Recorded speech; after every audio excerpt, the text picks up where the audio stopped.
주님께서 예언자 나단을 다윗에게 보내셨다. 나단은 다윗을 찾아와서 이런 이야기를 하였다.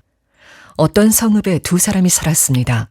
한 사람은 부유하였고 한 사람은 가난하였습니다. 그 부자에게는 양과 소가 아주 많았습니다. 그러나 그 가난한 사람에게는 사다가 키우는 어린 암양 한 마리밖에는 아무것도 없었습니다. 그는 이 어린 양을 자기 집에서 길렀습니다. 그래서 그 어린 양은 그의 아이들과 함께 자라났습니다. 어린 양은 주인이 먹는 음식을 함께 먹고 주인의 잔에 있는 것을 함께 마시고 주인의 품에 안겨서 함께 잤습니다. 이렇게 그 양은 주인의 딸과 같았습니다. 그런데 그 부자에게 나그네 한 사람이 찾아왔습니다. 그 부자는 자기를 찾아온 손님을 대접하는데 자기의 양떼나 소떼에서는 한 마리도 잡기가 아까웠습니다. 그래서 그는 그 가난한 사람의 어린 암양을 빼앗아다가 자기를 찾아온 사람에게 대접하였습니다. 다윗은 그 부자가 못마땅하여 몹시 분개하면서 나단에게 말하였다. 주님께서 확실히 살아계심을 두고서 맹세하지만 그런 일을 한 사람은 죽어야 마땅합니다. 또 그가 그런 일을 하면서도 불쌍히 여기는 마음이 전혀 없었으니 그는 마땅히 그 어린 암양을 4배로 갚아주어야 합니다. 나단이 다윗에게 말하였다. 임금님이 바로 그 사람입니다. 주 이스라엘의 하나님이 이렇게 말씀하십니다. 내가 너에게 기름을 부어서 이스라엘의 왕으로 삼았고 또 내가 사울의 손에서 너를 구하여 주었다. 나는 내 상전의 왕궁을 너에게 넘겨주고 내 상전의 아내들도 내 품에 안겨주었고 이스라엘 사람들과 유다 나라도 너에게 맡겼다. 그것으로도 부족하다면 내가 내게 무엇이든지 더 주었을 것이다. 그때 다윗이 나단에게 자백하였다. 내가 주님께 죄를 지었습니다. 나단이 다윗에게 말하였다. 주님께서 임금님의 죄를 용서해 주실 것입니다. 그러므로 임금님은 죽지는 않으실 것입니다. 그러나 임금님은 이번 일로 주님의 원수들에게 우리를 비방할 빌미를 주셨으므로 밧세바와 임금님 사이에서 태어난 아들은 죽을 것입니다. 그 뒤에 다윗이 자기의 아내 밧세바를 위로하고 동침하니 그 여인이 아들을 낳았다. 다윗이 그의 이름을 솔로몬이라고 하였다. 주님께서도 그 아이를 사랑해 주셔서 예언자 나단을 보내셔서 주님께서 사랑하신다는 뜻으로 그의 이름을 여디디아라고 부르게 하셨다.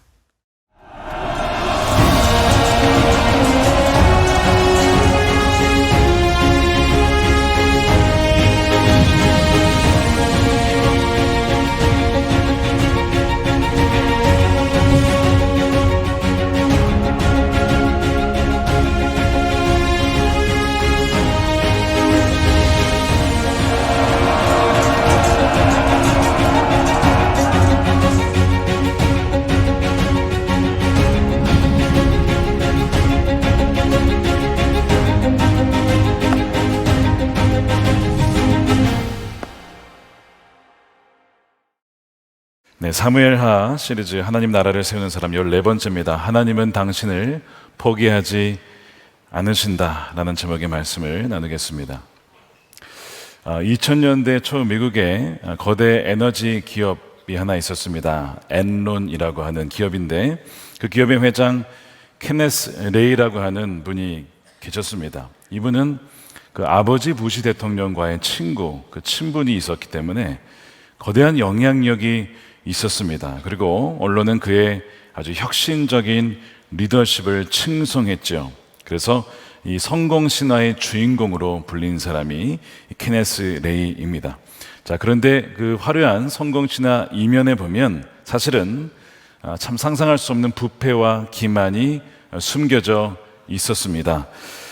그는 자신의 부와 명예를 위하여서 회사의 천문학적인 부채와 빚을 장부에서 교묘히 숨겼고 있지도 않은 이익이 있다라고 만들어내어서 전 세계를 속였던 겁니다.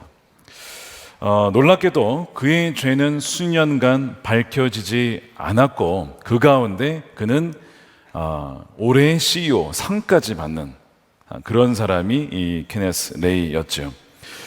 이 침묵의 기간 동안 그의 제국과 그의 교만은 하늘을 찌르듯이 높아져만 갔습니다. 그런데 한 기자가 이 회사의 재무제표를 분석을 하고 하다 보니까 뭔가 이상하다는 것을 계속 발견하고 집요하게 그 회사를 파고들기 시작합니다. 그리고 결국 내부 고발자, 휘슬블로어라고 하죠. 내부 고발자가 고발을 하면서 결국에는 거짓으로 세워진 그 모든 것이 다 무너지게 되고 진리가 드러나게 됩니다. 모든 그의 명예와 부가 한순간에 무너지게 된 사건. 경제학을 공부하는 분들은 다 대부분 아시는 아주 대표적인 아주 안 좋은 케이스 중에 하나이죠. 우리가 지난주에 사무엘하 11장에 살펴보았습니다. 다윗이 간음을 하고 거짓말을 하고 살인교사를 하고 적어도 10계명의 6계명을 직간접적으로 범했습니다. 자, 그런데 이 11장과 12장 이 사이에는 적어도 1년 정도의 공백기가 있거든요. 근데 그 1년 동안 다윗은 아무런 징계를 받지 않습니다.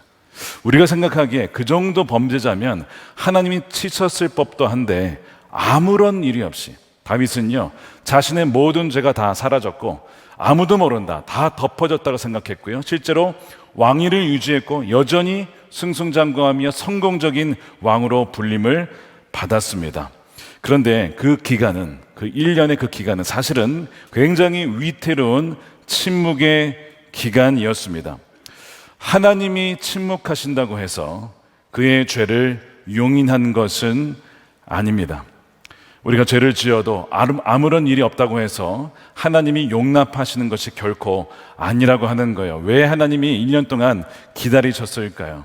다윗이 스스로 깨닫고 회개하고 주님께 나오기를 하나님은 인내하며 그를 기다렸던 것입니다.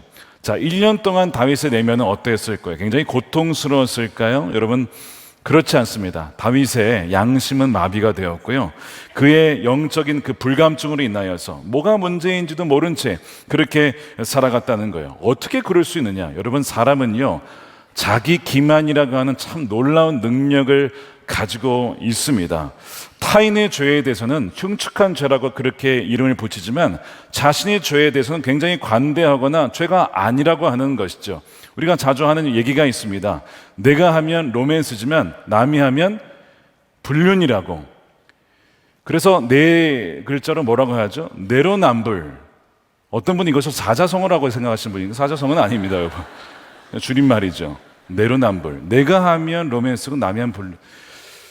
여러분, 이런 일들이 있어요. 예를 들면, 또 다른 예를 들면, 내가 이제 돈을 아껴 쓰려고 해요. 근검은 절약을 하는 거예요. 그렇죠? 그러면 굉장히 이 신중하게 돈을 쓰는구나. 나는 이제 그렇게 생각을 하는 거예요. 근데 남이 그렇게 하면 뭐라 그래요? 인색하다 하는 거예요. 야, 탐욕적이다. 그렇게 돈을 안 쓰냐고. 그렇게 생각합니다. 내가 막 화를 내면요, 야, 이거는 진짜 이 정의로운 분노라 이거예요. 이거 불의를 내가 못 보기 때문에 정의로운 분노를 내는 거라고. 근데 남이 그 분노를 내면요, 뭐라 그러죠? 분노 조절 장애가 있나? 똑같은 것을 내가 하면 괜찮고 남이 하면 문제라고 보는 것, 바로 이것이 인간의 자기 기만이라고 하는 거예요. 다윗이 바로 이런 자기 기만의 문법 속에 살았을 것입니다. 그래서 자신의 행동을 간음이나 거짓이나 살인이라고 하는 죄로 보는 것이 아니라 포장을 하는 것이죠. 내가 힘들게 일했고 외로웠으니까 그 외로운 왕을 위한 어쩔 수 없는 위로가 그 밧세바였다. 국가의 안정을 위해 불가피한 정치적 결단이 우리아의 죽음이었다. 그리고 전쟁을 하다 보면 뭐 죽을 수도 있는 거 아닌가? 안타까운 희생이지 라고 포장을 하는 거예요. 실제는 뭡니까? 죽인 거죠. 그런데 그렇게 포장을 하고 그렇게 본인도 생각을 하는 겁니다. 스스로 양심을 속인 것이죠. 여러분, 자기 기만이 반복되면요, 양심은 완전히 죽습니다. 그리고 영적으로 눈이 감기게 되는 거예요. 민물고기 중에 멕시칸 테트라라고 하는 물고기가 있다고 합니다. 저도 실제로 본 적은 없는데 멕시코와 미국 지역에 산다고 해요. 근데 이 물고기는 동굴에서, 이 빛이 없는 곳에서 오랫동안 사느라 눈이 퇴화가 돼버려요. 눈이 아예 없든지 눈이 있긴 있는데 사실상 눈이 보질 못하는. 그래서 별명이 뭐냐면 눈먼 동굴 물고기로 더 많이 알려져 있어요. 치시면 아마 나올 겁니다. 눈먼 동굴 물고기. 눈이 없어요, 물고기가. 왜? 오랫동안 어둠 속에 살았기 때문에 눈이 필요가 없는 거예요. 여러분, 우리의 죄도 마찬가지입니다. 처음에 죄를 지을 때는요, 뭐가 문제가 있다라고 생각하지만 반복이 되면요, 무뎌지는 겁니다. 예를 들어서 돼지나 소 축사를 가면 어떤 냄새가 납니까? 아시잖아요. 냄새가 코를 찌르잖아요. 진짜 견딜 수가 없잖아요. 근데 여러분 10분만 견뎌보세요. 이게 뭐 문제가 안 될 정도로 언제 냄새가 났지 싶을 정도로 익숙해집니다. 이게 굉장히 무서운 거예요. 죄의 악취를 처음에 느끼다가 양심이 마비가 되면요, 그게 죄인 줄 모르고 그냥 살아가게 되는 거고요. 볼 수도 없고 들을 수도 없고 냄새를 맡을 수 없는 그런 완전히 모든 감각이 마비가 되는 상태가 되는 거죠. 그러니까 다윗이 지금 1년간의 모습이 그러했다는 거예요. 바로 빛 없는 동굴에서 악취나는 방에 오래 있다 보니까 냄새가 나는지도 모른 채 그렇게 살아온 1년이었던 것이죠. 자, 그런데 하나님께서 그런 다윗을 가만 놔두지 않으신 것입니다. 이제 다윗을 변화시키기 위하여 항상, 여러분, 변화는요, 우리에게 일어나지 않습니다. 항상 변화는 하나님에게서 시작하는 거예요. 하나님께서 나단을 다윗에게 보내시죠. 그게 무슨 얘기냐면 바로 하나님은 다윗을 포기할 수 없다 이거예요. 죄로 말미암아 죽어가는 저를 그대로 포기할 수 없어서 추격하셔서 그에게 쫓아가서 찾아내시는 하나님의 은혜를 보여주시는데, 그것이 바로 1절입니다. 주님께서 예언자 나단을 다윗에게 보내셨다는 거예요. 이건 굉장한 은혜인 것입니다. 그가 지옥의 구렁텅이로 빠져 들어갈 때에 내버려두지 않고 찾아오시는, 추격해 오시는 하나님의 은혜, 그의 증거가 바로 나단을 다윗에게 보내셨다는 것이죠. 하나님의 부르심을 받고 이 다윗에게 간 나단이 당신이 죄를 지었습니다, 이 간음한 자, 이렇게 얘기를 하지 않아요. 지금 양심이 마비가 되어 있기 때문에 그렇게 말을 하면요, 반발감을 일으킵니다. 여러분, 갑자기 당신 죄 지었어 그러면 뭐야 당신 이러면서 막 화내지 않겠습니까? 방어 기제가 있어요. 아마 나단이 그렇게 얘기했으면 아마 죽었을 겁니다. 너가 뭔데 나한테 죄가 있다 그래? 이러면서 아마 죽였을 거예요. 지혜롭게 얘기를 하는 거예요. 그래서 마치 다른 사람 이야기인 것 마냥 이야기를 하는 거죠. 여기 이야기의 힘입니다. 이야기의 힘이며 부자와 가난한 사람이 있는 거예요. 그리고 그 가난한 사람에게는 어릴 적부터 키워온 암양이 있어요. 가족과 같이 함께 자랐습니다. 부자에게 한 나그네가 찾아와서 대접을 하려고 하는데, 아니 부자 가진 것도 많은데, 소도 양도 많은데 그 중에 하나 잡으면 되지만 그것도 아까우니까 탐욕스러운 거죠. 그래서 가난한 자의 암양을 빼앗아다가 그 나그네를 대접했다는 그 이야기를 들려줍니다. 여러분, 이 나단의 비유에서, 이 이야기에서 이 나그네, 찾아온 나그네가 누군지 아십니까? 다윗의 눈을 통해 찾아온 정욕입니다. 정욕이라고 하는 나그네가 다윗의 눈을 통해 그의 영혼에 찾아와서 문을 두드렸잖아요. 나그네를 보고 이 정욕이구나, 받아들이지 말았어야 됐는데 그 나그네를 받아들여서 그 나그네를 대접하고자 충성스러운 부하 우리아의 아내를 데려다가 그 정욕을 만나게 하여 채워준 것입니다. 만족시켜 주신 겁니다. 기가 막힌 거죠. 그러니까 이 나단은 의도적으로 나그네를 거기에 넣은 겁니다. 근데 여전히 다윗은 그것을 깨닫지 못하는 거예요. 알지 못합니다. 그 얘기를 들으면서 깨닫지 못하는 거예요. 여러분, 우리의 생각 속에 들어오는 모든 것이 다 우리 생각도 아니고 주님이 주신 생각도 아니고 사탄이 심어주는 바로 사탄이 나그네를 가장해서 들어오는 생각일 수 있어요. 그래서 분별해야 됩니다. 우리가 보고 듣고 우리가 느끼는 것이 혹시 나그네의 형태로 위장하여 우리의 내면의 영혼을 파괴하려고 오는 사탄의 변장이 아닐까를 분별해야 된다는 겁니다. 다윗이 나단의 이야기를 듣는데 화가 나는 거죠. 아니 어떻게 그런 일이 있을 수 있냐라고 막 분노를 하는 것입니다. 그 자신의 그 정욕을 알지 못하고 그 나그네가 정욕인지는 알지 못하고 오히려 악랄함에, 그 부자의 악랄함에 분노합니다. 자, 5절 보십시오. 다윗은 그 부자가 못마땅하여 몹시 분개하면서 나단에게 말하였다. 주님께서 확실히 살아계심을 두고서 맹세하지만 그런 일을 한 사람은 죽어야 마땅합니다. 여러분, 율법에 남의 어떤 암양을 빼앗았다고 죽이란 말은 없습니다. 그냥 암양을 갚아주면 돼요. 근데 죽이라고 하는 얘기는 지금 다윗이 굉장히 화가 난 겁니다. 화가 나서 그 의로움에 죽이라고 얘기하는 거예요. 또 그가 그런 일을 하면서도 불쌍히 여기는 마음이 전혀 없었으니 그는 마땅히 그 어린 암양을 4배로 갚아줘야 합니다. 야, 다윗이요, 양심이 마비된 줄 알았더니 그렇지는 않습니다. 뭐가 의로운 일이고 뭐가 불의한 것인지를 잘 분별했어요. 그리고 불의한 일이기 때문에 거기에 거룩한 분노를 낸 것이죠. 그런 부자가 어딨냐고, 당장 죽어야 된다고, 갚아야 된다고 막 얘기를 하는 거예요. 아, 다윗이 양심이 완전히 죽은 건 아니에요. 그렇죠? 그런데 자신을 향해서는 기준이 적용이 안 되는 겁니다. 내가 한 거에 대해서는 기준이 안 되고 다른 사람 한 거에 대해서는 그렇게 지금 악랄하게 악한 것이라고 비난을 하고 있어요. 이것이 자기의라고 하는 맹목성입니다. 나는 의롭고 다른 사람은 악하다라고 보는 것이죠. 다른 사람의 티끌은 보고 내 눈에 들보는 보지 못하는 바로 다윗의 상태인 거예요. 이런 다윗에게 나단이 바로 정면으로 그에게 말씀으로 쫙 선포를 하죠. 바로 당신이 그 사람입니다. You are the man. 당신이 그 악랄한 부자가 바로 당신입니다. 왕이시여, 당신이 그런 짓을 했습니다. 하나님께서 나단을 통해서 하시는 말씀을 잘 들어보면요, 너가 간음을 했구나, 너가 살인을 했구나 이렇게 말하지 않고요, 너가 나를 무시했다, 멸시했다, 나를 업신여겼다라고 하나님은 그렇게 여기십니다. 여러분, 무엇이 하나님의 업신여긴 거죠?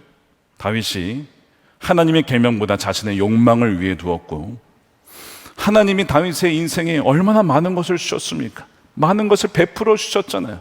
그런데 거기에도 만족하지 못하고 더 욕망을 부려서 선하심과 풍족하심을 업신여긴 것, 바로 그거요. 바로 그걸 하나님께서 보시고 너가 나를 멸시하였구나라고 하시는 것입니다. 하나님께서 그러잖아요. 내가 너에게 부족하게 준 게 뭐가 있느냐? 너가 필요한 거 다 줬잖아. 유다도 주었고 이스라엘 나의 백성 양떼도 다 너에게 맡겨지지 않았느냐? 너가 부족하다고 하면 내가 더 줬을 텐데 뭐가 부족해요? 어떻게 너의 충성스러운 부하 남의 아내를 빼앗아다가 너에게 찾아온 그 나그네 정력을 채워줄 수 있느냐? 하나님이 화가 나신 거죠. 하나님이 화가 나신 거예요. 그래서 10절에 너는 이렇게 나를 무시하여 햇사람 우리아의 아내를 빼앗았다가 내 아내로 삼았으면 이제부터는 영영 내 집안에서 칼부림이 떠나지 않을 것이다. 야, 정말 하나님의 말씀이 무섭지요. 비수같이 이 다윗에게 꽂히는 것입니다. 이 선거가 얼마나 무서운 것인지 우리는 좀 잠시 생각해 봐야 됩니다. 막연한 위협이 아니었어요. 왕의 안정과 또한 자녀의 번성이 왕에게 가장 큰 복 중에 하나였는데 그의 집과 가정과 가장 깊은 곳에 폭력과 배신과 죽음의 그림자가 머물 것이라고 하는 참 충격적인 선고였습니다. 실제로 다윗은 이 이후부터 남은 인생 동안 정말 잔인하게 이런 것들이 뒤따라 다닙니다. 먼저 나중에 우리 보겠지만 그의 맏아들 암논이 이복 누이 다말을 강간합니다. 끔찍한 죄죠. 둘째, 그걸 보고 화가 난 압살롬이 이복형 암논을 죽이죠. 형제가 형제를 죽이는 겁니다. 그리고 도망자가 됩니다. 세 번째, 그 압살롬이 군사를 모아서 결국 그 아버지를 반역해 아버지를 쫓아냅니다. 그게 세 번째예요. 네 번째, 그런데 결국 그 압살롬도 반역죄로 죽고 말죠. 압살롬아, 압살롬아, 내 사랑하는 아들아. 그렇게 아들의 죽음 앞에 통곡하며 우는 다윗을 보게 됩니다. 다윗의 아들 4명이 죽습니다. 아까 뭐라고 했습니까? 4배나 갚아주어야 하리라. 그의 말대로 다윗의 아들 4이 죽는 거예요. 여러분, 하나님의 용서는 우리의 죄보다 훨씬 크고 놀랍지만 그러나 죄의 징계는 결코 가볍지 않습니다. 그러므로 사랑하는 여러분, 부탁드립니다. 결코 죄를 가벼이 여기지 마십시오. 가벼이 여기지 마십시오. 죄의 징계는 정말 무서운 것입니다.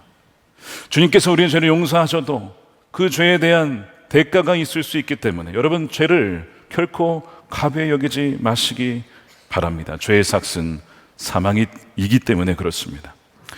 이 끔찍한 선고 앞에 여러분, 어느 누가 서 있을 수가 있겠습니까? 다 끝난 것 같고 이제 다윗의 인생은 파멸과 멸망만 남았구나, 그렇게 느껴지죠. 그런데 여러분, 이 말씀을 가만히 읽다 보면 역사를 발견하게 돼요. 성경이 보여주는 역사는 무엇이냐면, 이 다윗이 이 하나님의 말씀의 칼 앞에 산산조각 나는 것처럼 보이는데, 오히려 그것이 그가 하나님께 버림받지 않았다라는 명확한 증거라는 사실입니다.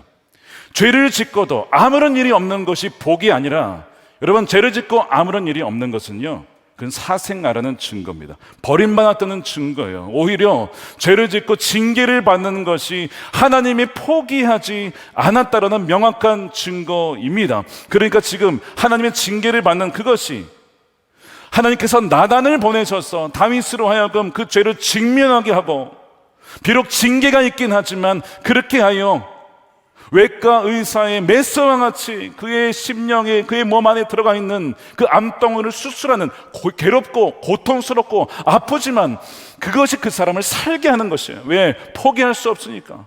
하나님 다윗을 포기할 수 없으니까. 마찬가지입니다. 저와 여러분의 삶에 징계가 있을 때, 하나님 왜 이렇게 징계가 가혹합니까? 하나님 왜 이렇게 아프게 하십니까? 라고 생각이 들 때가 있죠. 근데 여러분, 공교롭게도, 역설적이게도 그것이 여러분을 사랑하시고 또한 여러분을 포기하지 않는다는 하나님의 징표인 것입니다. 여러분, 다윗이 하나님 앞에 나와서 엎드릴 수 있었던 것은요, 나단이 있었기 때문에, 하나님 보내신 나단이 있었기 때문에, 그래서 다윗이 될 수 있었던 것은 나단이 있었기 때문입니다. 자, 제가 묻겠습니다. 여러분 주위에 이렇게 말씀으로, 하나님의 말씀으로 여러분들을 깨트릴 수 있는 나단과 같은 사람들 있으십니까? 여러분, 있으셔야 돼요. 저에게는 나단이 2명이 있습니다. 한 명은 신나단, 요나단 아니에요. 요나단, 다이코 나단 아니고, 제가 부임하던 2021년에 같이 오셨어요. 야, 하나님 기가 막히게 타이밍을 맞춰 보내주셨어요. 알고 보내신 것 같아요, 하나님께서. 어쨌든 2번째 나단은 저희 집에 살고 있습니다. 이 나단은 제가 하는 일의 거의 90%, 95% 정말 격려해주고 칭찬해주고 기도해주고 그런 분이세요. 그런데 가끔씩 제가 한 일에 대해서 당신이 그 사람이다 이러면서 갑자기 막 선지자로 돌변해요. 아내인 줄 알았는데 선지자야. 막 깜짝깜짝 놀랄 때가 있습니다. 그러면 제가 방어 기제가 있어요. 아니, 당신이 나를 뭘로 보고 그렇게 얘기를 하냐고. 제가 방어를 하거든요. 근데 시간이 지나다 보면 그 말이 맞을 때가 많아요. 맞을 때가 많아요. 내가 그런 사람이지, 내가 그러했지, 내가 그러했구나 깨닫게 됩니다. 그래서 저는 참 감사해요. 거의 24시간 같이 있는 그 나단 선지자로, 저는 저희 아내라고 얘기를 할게요. 그냥 저희 아내를 그냥 성도로 봅니다. 저희 집에 성도님이 한 분 같이 사신다. 그래서 그 성도를 실족치 않기 위하여 내가 어떻게 살아야 될까? 물론 주님 앞에 사는 것이지만 정말 그런 마음으로. 그리고 아내가 그런 얘기를 할 때에 성도님이 저에게 사랑하는 마음으로 주신 것처럼 그렇게 받아요. 너무 감사하죠. 그래서 저는 제 자신을 신뢰하지 않을 수 있도록, 그 선지자 얘기를 듣다 보면 제 자신을 신뢰할 수 없고요, 또한 제 안에 제가 보지 못하는 죄의 모습을 발견하고, 주님, 제가 그렇습니다, 제가 죄인입니다, 그렇게 고백할 때가 참 많이 있습니다. 여러분들에게는 주위에 나단이 있으십니까? 꼭 있으셔야 됩니다. 꼭 있으셔야 돼요. 그렇지 않으면요, 이 다윗처럼 자신의 죄를 보지 못하고 남의 죄만 그렇게 들춰내는 바리새인과 같은 자가 될 수 있기 때문입니다. 우리의 이 공동체가 바로 그런 거예요. 사랑 안에 진리를 말해줄 수 있는 공동체, 그것이 바로 속회 아닙니까? 소그룹 아닙니까? 그냥 진리만 말하면 아프죠. 누가 듣겠습니까? 그런데 눈물로 기도하며 살기를 원하기 때문에 사랑 안에서 진리를 말해야만 자란다고 했어요. 성장한다고 했습니다. 사랑만 있어서도 안 되고 진리만 있어서도 안 되고 사랑 안에 진리를 담아 전할 때에 우리는 서로 우리의 죄를 깨닫고 회개하고 성숙하고 주님을 닮아가게 되는 것입니다. 여러분들에게 꼭 나단이 있게 되기를 축복합니다. 여러분들이 누군가의 또한 나단이 되어 주시기를 축복합니다. 그래서 다윗이 그 나단으로 인하여서 그 말씀 앞에 깨어지는 것은요, 이 저주가 아니고 오히려 하나님이 포기하지 않았다, 하나님이 버리지 않으셨다라고 하는 명확한 증거라고 하는 겁니다. 다윗이 나단의 말을 듣고 나서 그가 어떻게 고백합니까? 자, 13절에 다윗이 나단에게 자박하기를 내가 주님께 죄를 지었습니다 라고 고백하는 거예요. 다윗의 위대한 점은 무엇이냐면 합리화하지 않고요, 변명하지 않습니다. 상황 설명하지 않습니다. 그냥 내가 주님께 죄를 지었다라고 곧장 인정을 하는 것, 이것이 다윗의 위대한 점이에요. 그랬더니 주님께서 임금님의 죄를 용서해 주실 것입니다. 우리가 우리 죄를 고백하면요, 주님은 용서해 주십니다. 자비로운 하나님이시기 때문에 그래요. 우리의 죄를 진실로 고백할 때 주님은 용서해 주신다는 거예요. 그래서 임금님은 죽지는 않으실 것입니다. 이것이 다윗의 인생의 전환점이 됩니다. 완전히 추락할 수 있었던 상황에서 그가 전환할 수 있었던 것은 바로 그가 회개했기 때문이죠. 여러분, 후회와 회개의 차이를 아십니까? 여러분, 후회에서는요, 이런 변화를 받을 수가 없습니다. 성경은 우리에게 두 가지 슬픔이 있다고 말씀하는데, 고린도후서 7장 10절에 하나님의 뜻에 맞게 마음 아파하는 것, 이것이 회개입니다. 회개를 하게 하여 구원에 이르게 함으로 구애할 것이 없습니다. 그러나 세상 일로 마음 아파하는 것은 죽음에 이르게 합니다. 어떤 것은 생명으로, 어떤 것은 사망으로 가게 하는 슬픔이 있어요. 여러분, 가룟 유다와 베드로의 차이를 아셔야 돼요. 가룟 유다가 예수님 판 다음에 후회를 합니다. 내가 왜 그런 일을 했지? 내가 잘못했구나. 자기 연민에 빠집니다. 절망에 빠집니다. 결국 스스로 목숨을 끊죠. 그의 회개가 아니었어요. 회개가 아니었기 때문에 죽은 겁니다. 그런데 베드로는 예수님을 3번 부인한 다음에 통곡하여 우는데 도대체 무슨 차이냐? 첫째는 예수님이 그를 위해서 기도하셨고, 또한 두 번째는 베드로의 회개는 주님의 마음을 아프게 했다. 자, 아까 처음에 유다는 자기 자신에게만 향했어요. 그 모든 회개의 방향이 내 자신에게만 향해. 그건 회개가 아닙니다. 진정한 회개는 이 죄가 하나님을 찔렀고 하나님을 아프게 했고 하나님을 반역하게 했다라고 하는 바로 하나님을 향한 회개가 될 때에 그것이 진정한 회개가 되는 것이죠. 그래서 이 다윗의 회개도 그러했다는 겁니다. 사울과 다윗의 차이도 똑같아요. 사울은 후회만 했고 회개를 하지 않습니다. 변명을 합니다. 근데 다윗은 곧장 내가 주님께 범죄했다라고 고백을 하고 있잖아요. 그래서 참된 회개의 요소는 무엇이냐면 죄의 수직적인 차원, 즉 나의 죄가 궁극적으로는 주님께 범죄한 거다, 악한 것을 행한 것이라고 깨닫고 돌이키는 것이 참된 회개인 것입니다. 그래서 시편 51편 다윗의 이 회개의 시편에 보면 4절에 주님께만, 오직 주님께만 나는 죄를 지었습니다. 주님의 눈 앞에서 내가 악한 짓을 저질렀으니 주님의 판결은 옳으시며 주님의 심판은 정당합니다. 주여, 내게서 성령을 거두지 마십시오. 내게 정한 마음을 회복시켜 주십시오. 계속 그의 회개는 어디로 향하고 있습니까? 하나님께로 향하고 있는 거예요. 회개가 이뤄야 한다는 것입니다. 내가 한 일에 대한 후회는 회개가 아니라고 하는 거예요. 어떤 분들은요, 이 얘기를 들으면 이런 질문을 하실 수 있어요. 아니, 지금 다윗이 우리아 죽였죠. 밧세바 범했죠. 군인들을 위험에 빠뜨렸죠. 온 나라를 속였는데 이게 어떻게 주님께만 범죄한 것입니까? 이 우리아에게도 범죄한 것이고 밧세바에도 범죄한 것이고 사람들에게도 범죄한 것이지, 괜히 그 자신의 죄를 은폐시키려고 축소시키려고 외면하려는 이기적인 변명 아닙니까? 라고 묻는 분이 계실 수 있습니다. 그게 죄가 아니라는 것이 아니에요. 수평적인 죄가 있어요. 사람이 사람에게 짓는 죄가 반드시 있습니다. 그런데 사실은요, 궁극적으로 모든 죄는 하나님께 짓는 겁니다. 자, 왜 그럴까요? 거짓말하지 말아라, 간음하지 말아라, 탐욕을 부리지 말아라, 이런 말씀들이 누가 주신 명령입니까? 하나님이 주신 겁니다. 사회적 합의가 아니라 하나님 말씀이, 하나님이 하신 우리에게 말씀이에요. 그거를 어긴다는 것을, 하나님의 말씀을, 어명을 어기는 반역죄와 같다는 겁니다. 한 군인이 예를 들어서 동료 군인을 심하게 폭행했다고 칩시다. 폭행죄죠. 동료 군인을 쳤으니까. 근데 더 나아가서 이 군인의 죄가 무엇이든 군법을 어겼고 군의 질서를 어지럽혔고 통수권자인 왕의 명령을 어긴 것이기에 궁극적으로 그것은 단순히 폭행죄가 아니라 통수권자의 명을 어긴 반역죄가 되는 것입니다. 이게 더 큰 죄인 것이죠. 마찬가지예요. 왜 다윗이 주님께 범죄했다고 했을까? 바로 그것을 깨달은 거예요.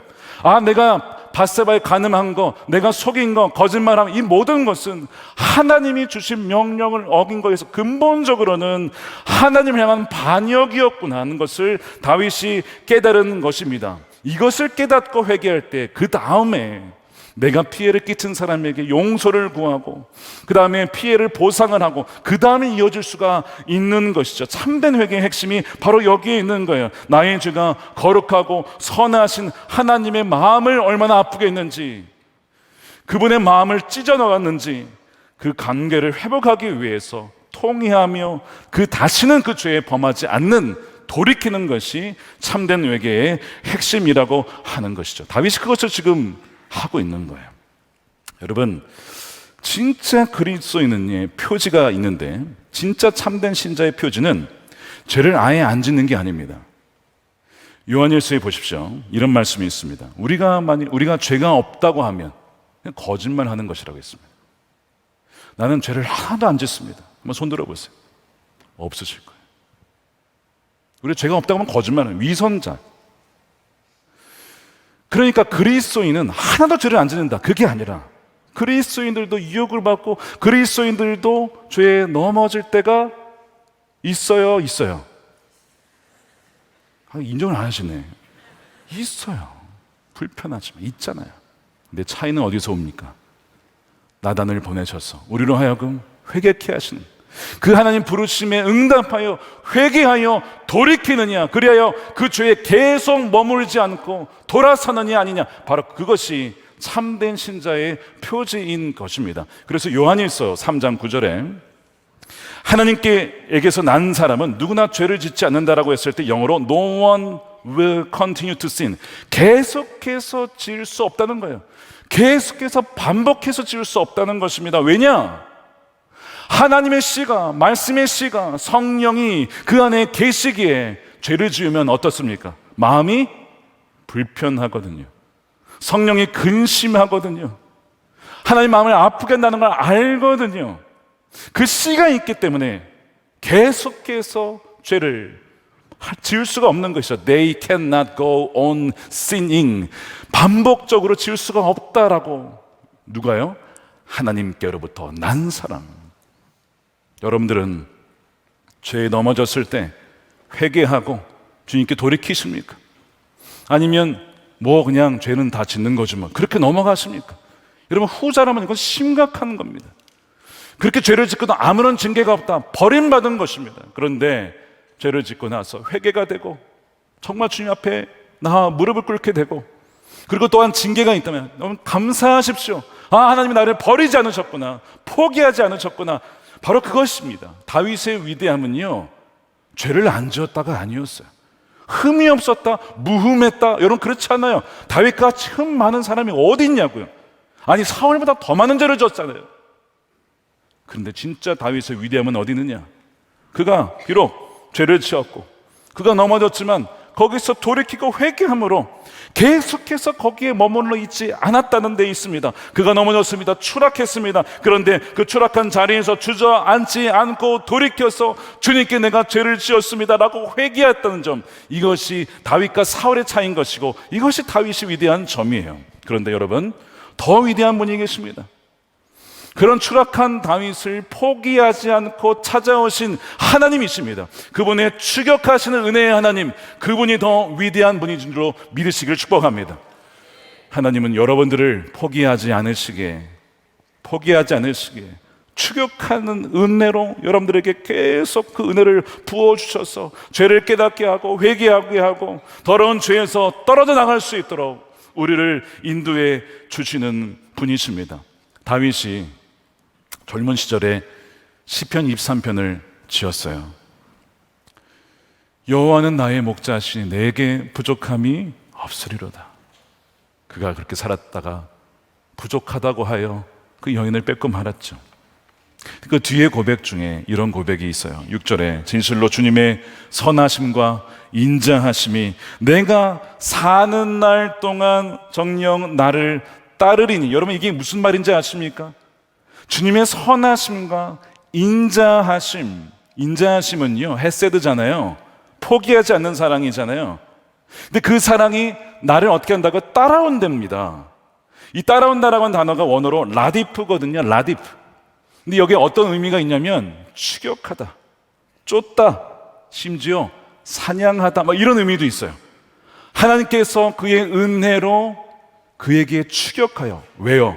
다윗이 죄의 구렁텅이에 머물러 있으니까, 죄의 덤불 속에 숨어 살고 있으니까, 어둠의 덩굴 속에 숨어서 볼 수가 없는 상태가 되어버렸으니, 하나님 버리셨으면요, 그냥 너 그렇게 살아라, 너 그러다 지옥 가라, 내버려 뒀겠죠. 근데 어떤 하나님이라고요? 선하심과 인자하심이 평생 나를 따라오시는 그 하나님, 굳이 나를 찾아오셔서 살리시겠다고 나단을 보내시는 그 하나님, 정녕 나를 따르리니. 그가 그렇게 고백한 대로 하나님은 정말 그렇게 죄 중에 파묻혀 살던 다윗에게 버리지 않고 찾아오셔서 추적하셔서 추격하셔서 그렇게 찾아오신 거예요. 그리고 목자에겐 뭐가 있습니까? 지팡이와 막대기가 있어요. 지팡이로는 처박혀 있는 양을 건져내고, 막대기로는 쳐서 의의 길로 생명의 길로 가도록 치는 그 막대기가 있는 것이죠. 때로는 쳐서라도, 징계해서라도 너가 살기를 원한다, 너가 이대로 죄에 죽기를 원치 않는다라고 하셔서 주님이 그 막대기를 사용하시는 거예요. 여러분, 아프십니까? 힘드십니까? 그런데 주님, 우리가 이렇게 고백해야 돼요. 주의 선하심과 인자하심이 나를 따라와 주시니 감사합니다. 나를 내버려 두지 않으시니 감사합니다. 그것이 하나님의 사랑입니다. 주님 감사합니다.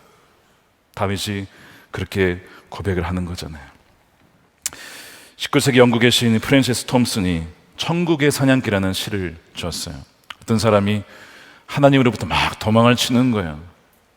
쾌락을 쫓아서, 이생 돈을 쫓아서 하나님 피해서 막 도망가는데, 누가 막 쫓아와요, 이 사람을.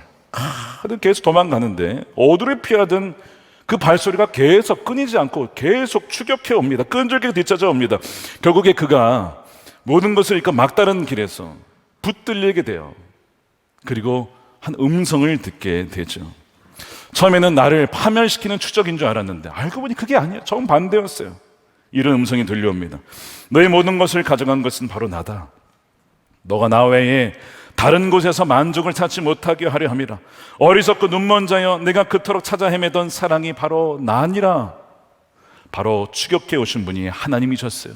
추격해 오시는 천국의 사냥개를 보내셔서 죽이려 든 게 아니라 우리를 살리시기 위하여, 그래서 그것을 천국의 사냥개라고 이름을 지은 것입니다. 하나님은 나단을 통해 다윗을 추격하셔서 그 은혜를 부어주셨어요. 마찬가지로 우리를 그냥 내버려 두지 않으셨어. 우리가 세상의 거짓된 것들에 안주하지 못하도록 우리의 삶을 뒤흔들어서라도 우리를 찾아오시는 사랑이 바로 하나님의 사랑입니다. 하나님은 여러분들을 포기하지 않은 줄을 여러분 믿으시길 축복합니다. 하나님은 헤세드의 사랑이기 때문에 그래요. 이 이야기가 이 징계로 끝나지 않습니다. 그럼 너무 가슴 아팠을 것 같아요. 징계 다음엔 언제나 새로운 회복과 시작이 있습니다. 비록 바세바 사이에서 태어난 아들은 죽고 맙니다. 다윗이 금식하며 살려주기를 원했지만 결국 죽어요. 그러나 하나님께서는 그 바세바 사이에서 새로운 생명을 주십니다. 솔로몬, 이름이 바로 평화라는 뜻을 갖고 있어요. 근데 하나님은 거기서 멈추지 않고 나단을 이번에 다시 보내셔서 솔로몬이 태어난 이후에 그 솔로몬의 두 번째 이름을 지어주시죠. 바로 여디디야. 무슨 뜻인지 아시죠? 여호와께 사랑받는 자라는 뜻입니다. 왜 이 이름을 지어주셨을까요? 다윗아, 너가 실패했고 죄악에 무너졌음에도 불구하고 내가 이 아이를 사랑하고 너를 사랑한다. 너의 가정을 향한 나의 언약을 계속 이어갈 거야. 너와 나의 관계는 계약 관계 아니고 언약 관계니까, 관계에 헌신한 것이니까, 너를 포기하지 않으니까 내가 너희를 용서했을 뿐만 아니라 여전히 변함없이 너희를 사랑한다. 너는 내게 사랑받는 자야. 그것이 여디디아입니다. 여러분들은 주 예수 그리스도 안에서 사랑받는 여디디아입니다. 사랑받는 여디디아예요. 우리가 어떻게 사실은 이 은혜를 누릴 수가 있습니까? 하나님께 반역한 죄인인데 자격이 없죠. 그런데 그 근거는 오늘 나단의 비유에 등장합니다. 나단의 비유에 어린 암양이 등장합니다. 그 암양은 밧세바를 상징하는 것이죠. 그런데 성경 전체의 빛으로 보게 되면 더 위대한 분을 가리키고 있어요.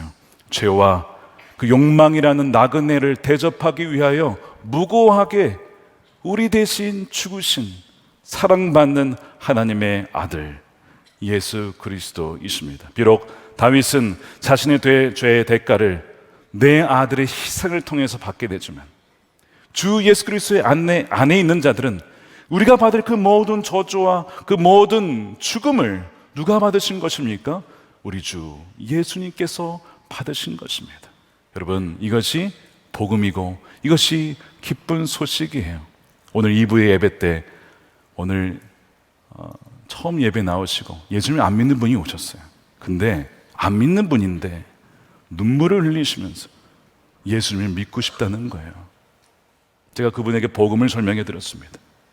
바로 오늘 말씀대로 여디디아, 당신은 하나님의 사랑받는 딸입니다. 당신을 위해 주님이 죽으셨습니다. 사망 가운데 갈 수 있었던 우리를 추격하여 오신 분이 주님이시고, 지금 성도님이, 여자 성도님께서 오신 것은 우연이 아니라 주님께서 붙잡아 주셔서 오늘 이곳까지 온 것입니다. 우리 기도해 드렸어요. 추적하시고 추격하시는 하나님의 은혜의 증거였습니다. 사랑하는 여러분, 하나님은 저와 여러분을 절대 포기하지 않으십니다. 여러분들의 죄를 이 시간 진짜 진정으로 하나님께 죄를 지었음을 고백할 때 그 모든 죄를 용서하시고 지워주시고 또한 생각지 아니하시고 부어주시는, 우리에게 인자하심을 결코 거두지 않는 그 하나님을 찬양하며 감사하는 여러분들의 시기를 주님의 이름으로 축원드립니다. 그리하여 너는 여전히 내게 사랑받는 자야, 여디디아라고 그 사랑 가운데, 그 사랑의 정체성 가운데 살아가는 저 여러분들이 되시기를 주님의 이름으로 축원드립니다.